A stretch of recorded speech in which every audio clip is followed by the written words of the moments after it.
Hello everyone, welcome back to our YouTube channel. We are PGN Accounting Group, and today we have an exciting video for you guys. It's called How to Win Financially in 2023.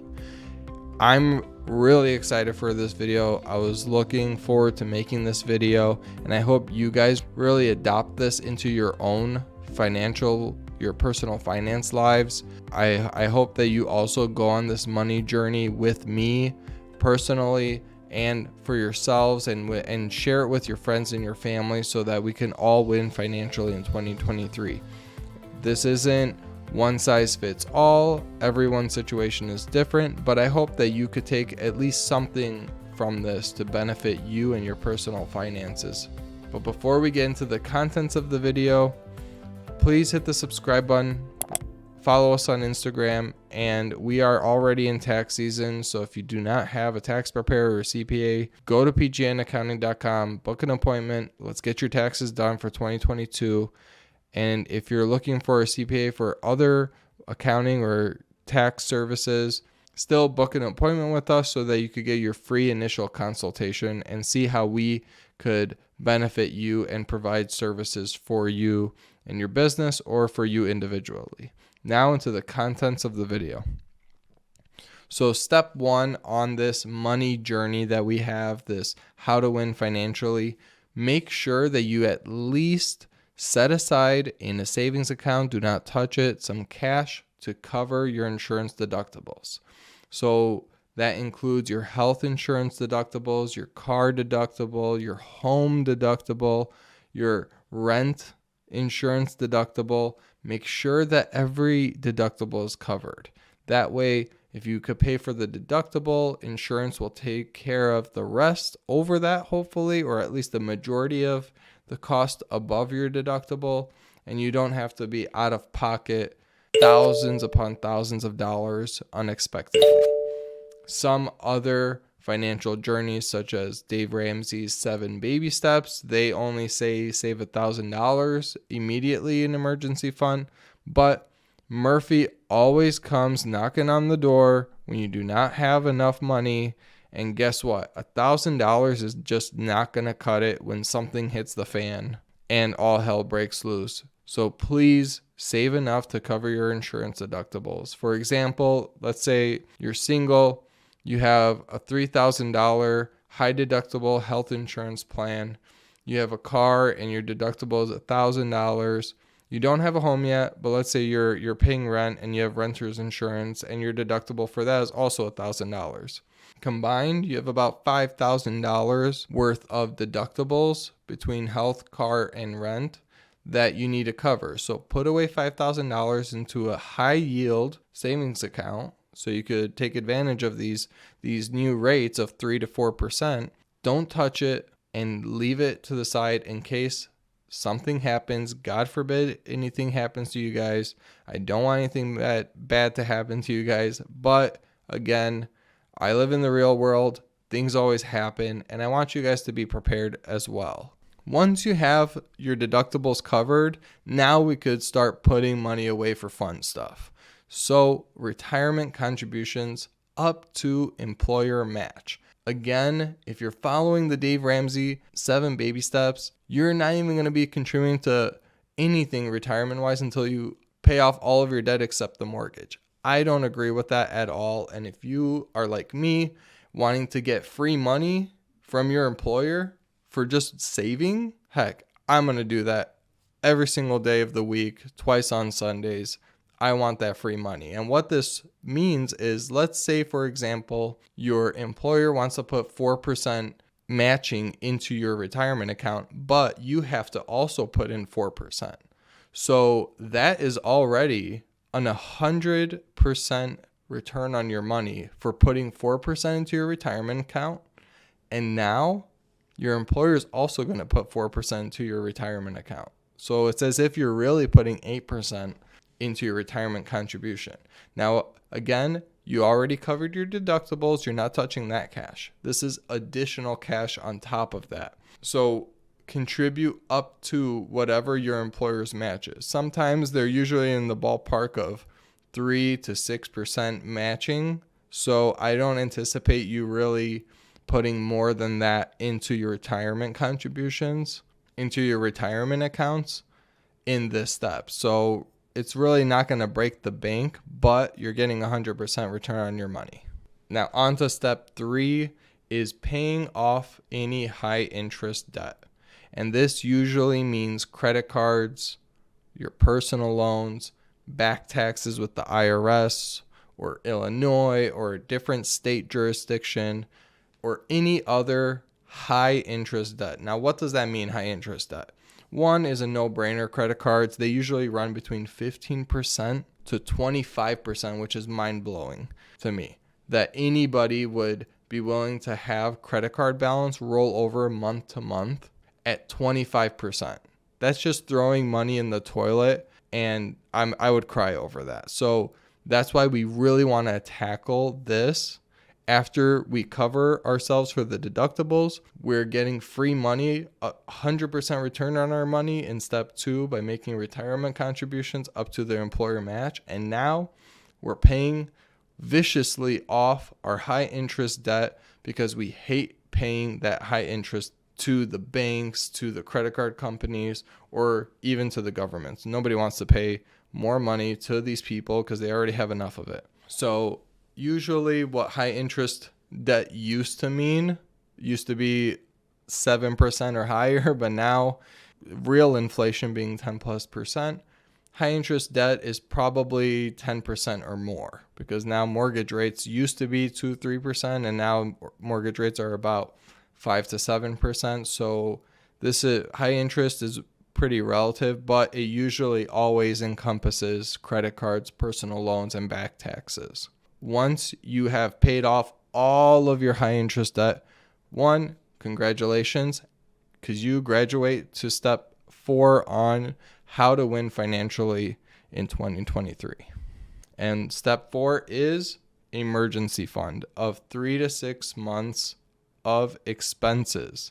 I would group this together with your deductibles. So don't think that this is, that $5,000 I have in cash for my deductibles plus another 3 to 6 months.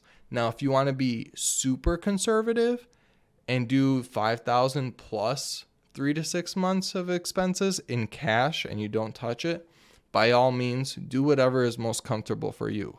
But I do not want you to have too much money into cash, because I also want you to take advantage of steps 5 to 10, where you are investing that money, letting it grow, let it work for you. So in this step, let's figure out what 3 to 6 months of expenses are by looking at the last about 3 months, see how much you've been spending.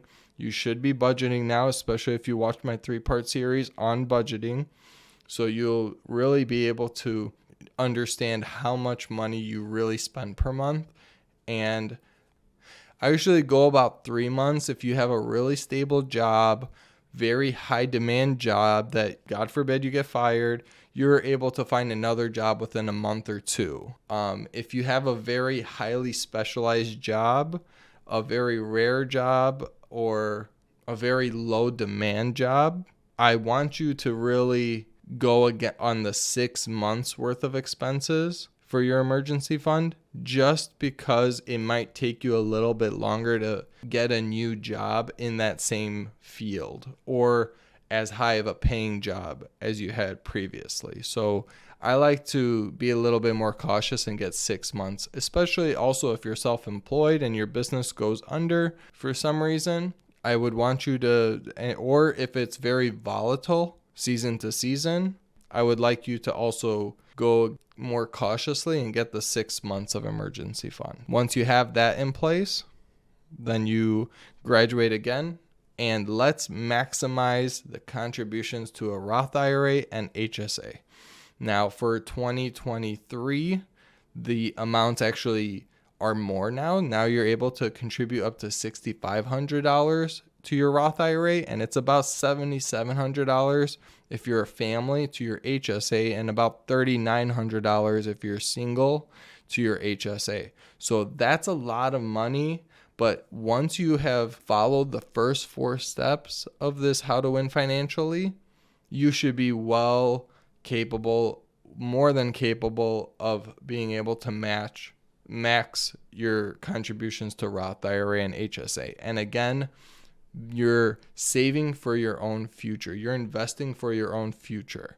The Roth IRA, you don't get a tax deduction going in, but that money is able to compound and grow tax-free for the next 30, 40 years until you really need it in retirement. And guess what? You take it out tax-free. And the HSA does it one better. It goes in when you contribute to an HSA, you actually get a tax deduction for federal and state income taxes and Social Security and Medicare taxes. You get a deduction against those. Plus, it grows tax-free.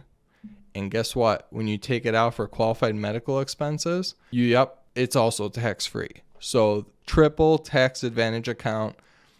I always say it's like a Roth IRA on steroids for medical expenses.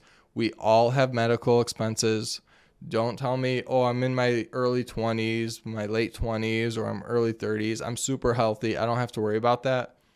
Trust me, when you have kids, you have a wife, you get older, you're going to be going to the doctor more often than you would want. And you might as well build up your HSA nest egg so that you could cover those future expenses, especially for when you retire. You're not forced to withdraw from it like you would in a 401k if you reach in your 70s. The HSA, you could withdraw whenever you want. There's no penalty as long as you withdraw for qualified expenses. So at this step 5 on how to win financially, please max those contributions to Roth IRA and HSA. Once you have those maxed out, I would also recommend that you guys in step 6 max your retirement contributions, whether it's your 401k, a Roth 401k, or your wife does a Roth IRA as well. But I do not want this to be more than 25% of your gross income, as we're going to see in step 7. So steps 5 to 7, they could be run next to each other. So you could be in steps 5 to 7 all at once. It's not like, oh, I'm only in step 5, or I'm only in step 6, or I'm only in step 7. Let's look at as one grouping of steps. So if you're maximizing your contributions to your Roth IRA or maximizing your contributions to your HSA, and you still have money left over to make more contributions to your retirement, and you want to make it to your Roth 401k or your regular 401k, don't let the entire retirement contributions and savings be more than 25% of your gross income. And that's where we go to step 7, is what we were talking about, building wealth. So save 25% or more of your gross income. When you're in steps 5 and 6, try not to save more than 25% because there's other things like step 8 that we would like you to save for and think about if you have kids or if you want to save for other things. And we'll get to there in a minute. But step 7 is build wealth. So if you would like to and you are financially capable of saving 25% plus of your gross income, go right ahead. This is where you're building wealth.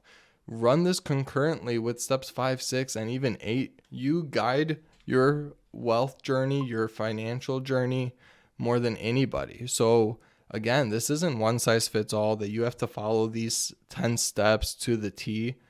You know, if you feel more comfortable with following the first 5 steps and then saving 30-40% of your gross income and building wealth, go right ahead if you can do that.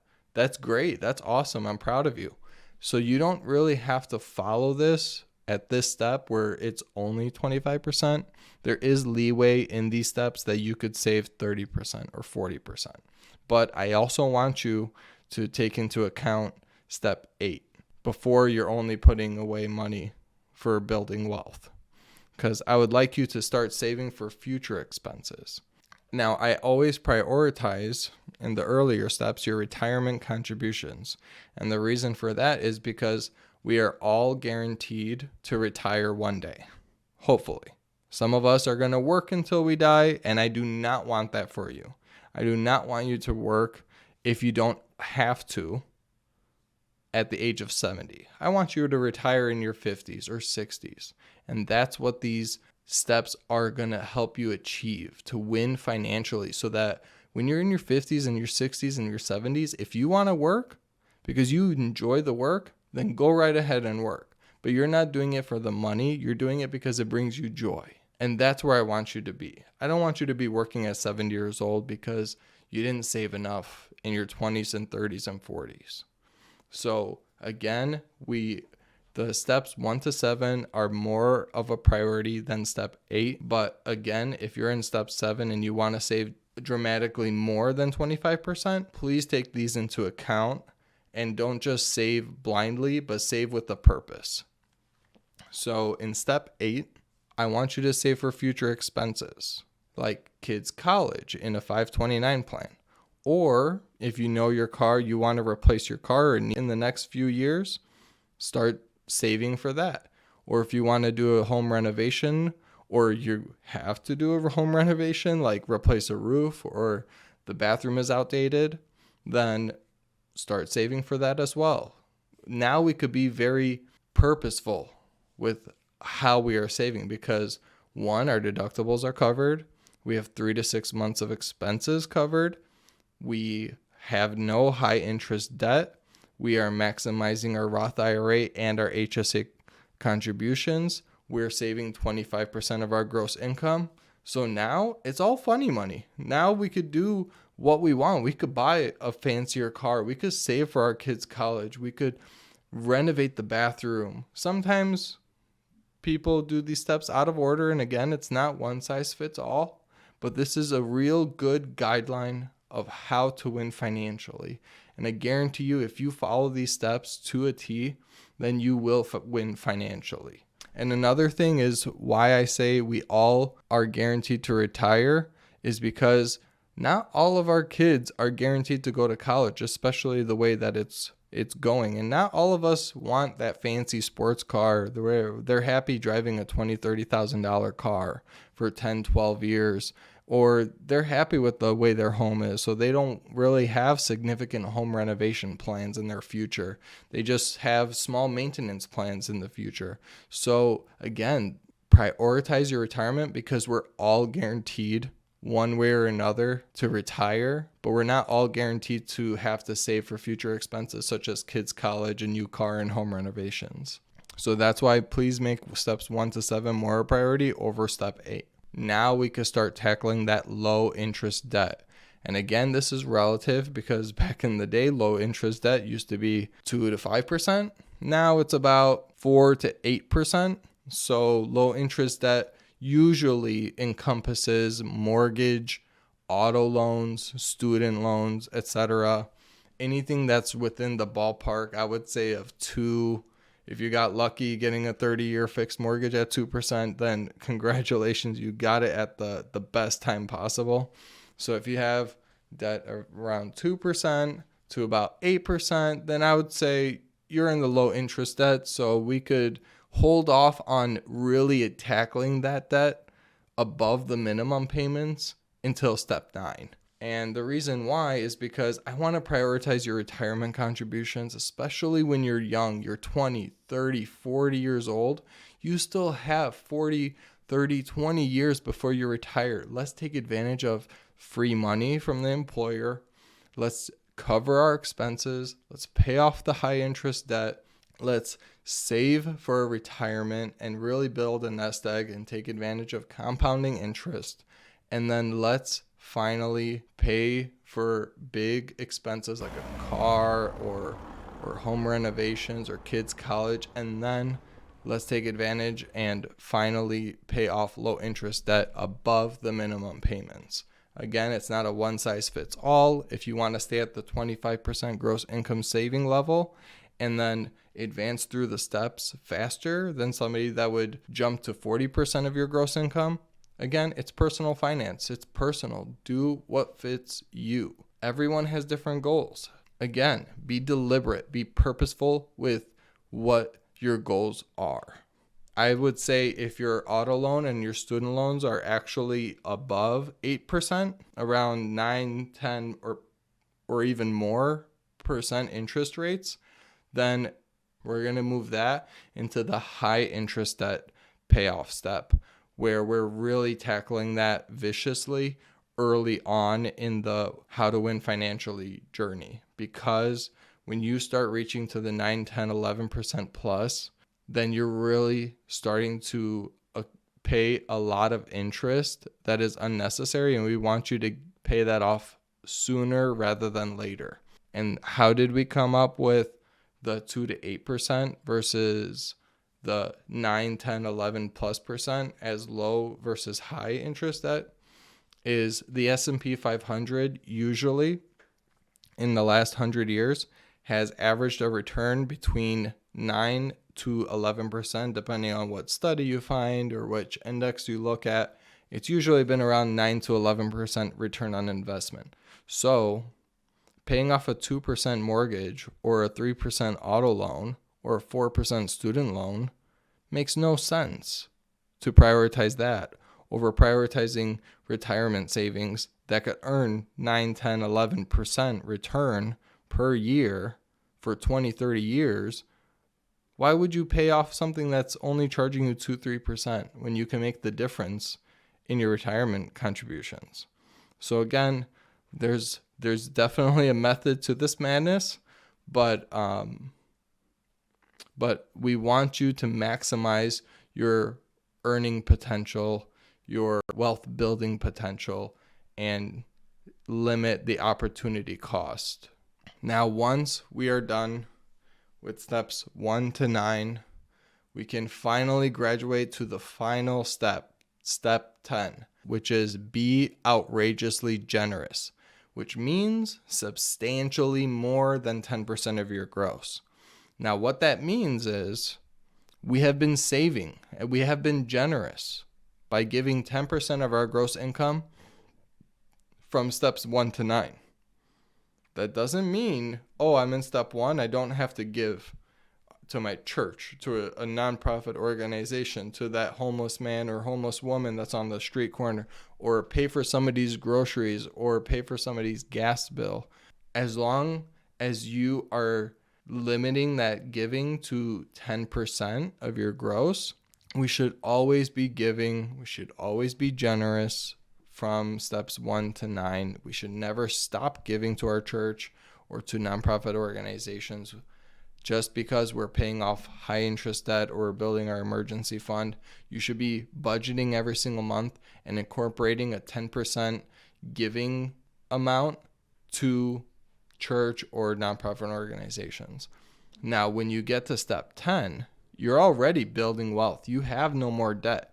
Now you can be outrageously generous. Now you could be giving 20, 30% of your gross income away to church, or to that poor single mom who has 3 kids. Her car broke down. She doesn't have enough money to go buy another car. But guess what? You already made it through steps 1 to 9, and you graduate to step 10, and you're able to be outrageously generous and pay for her to get a $5,000, $10,000 car because it was heavy on your heart and you were blessed financially to bless others as well. So let's never forget how blessed we are and that we should pour that blessing onto others as well. So I'm really happy that you guys stuck around all the way to the end of the video. I really hope that you guys found something helpful through those steps. Even if you're not going to incorporate every single step into your life, I hope that you found something helpful. And if you want, and I hope that you guys join me on this How to Win Financially in 2023 journey, because I think it'll be very beneficial for you. It's been very beneficial for me, and it's a grind. Don't expect to be done with all 10 steps in 2023. It's going to be a marathon, build these habits of budgeting and saving and chipping away at your debt slowly but steadily with a purpose and with focus. And eventually the turtle in the story always wins because he's slow and steady. And that's how I want you guys to be be on your financial journey is slow and steady wins the race, and eventually you will win financially. Thank you again. Please hit the subscribe button. Please follow us on Instagram. Go to pgnaccounting.com to book your initial free consultation, and we'll catch you guys on the next video. Thank you.